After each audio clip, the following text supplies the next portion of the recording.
Sir இப்போ change of advocate ஒரு பக்கம் இருந்தாலும் ஃபைல் பண்ணாமலே இவர் நம்மகிட்ட கோர்ட் ஃபீஸ் வாங்கியிருக்கிறாரே, இதுக்கு நம்ம என்ன சார் நடவடிக்கை எடுக்க முடியும்? கண்டிப்பாக ஃபைல் பண்ணாமல் அந்த மாதிரி கோர்ட் ஃபீஸ்லாம் வாங்கி பண்ணாமல் இருந்தாலும் அது மோசடியில் தான் வரும். அதனால் அதெல்லாம் வந்து ரிட்டர்ன் வாங்கிக்கலாம். நீங்கள் ஒரு பெட்டிஷன் ட்ராஃப்ட் பண்ண கொடுக்குறீங்க, ட்ராஃப்ட் பண்ணிட்டாரு, ரைட்டு, ஓகே, மற்றதெல்லாம் ஓகே. இப்போ தனியாக அவர் என்ன பண்ணுவார், கோர்ட் ஃபீக்கு தனியாக கொடுக்குறாங்க, இவ்வளோ தான் கோர்ட் ஃபீ, அதுக்கு ஒன்று எக்ஸ்பென்சஸ் இவ்வளோ.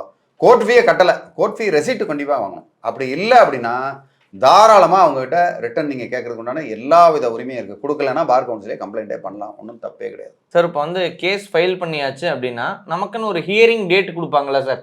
இல்லை ஏதாவது ஒரு அப்டேட் அப்படின்னா நம்ம எங்கே போய் செக் பண்ணிக்க முடியும் சார்? அதையா ரொம்ப சிம்பிள், இ கோர்ட்ஸ் போர்ட்டல் இருக்குது. இ கோர்ட்ஸ் போர்ட்டல் ஆன்லைன்லேயும் இருக்கும், வெப்சைட் அந்த மாதிரி இருக்கும்.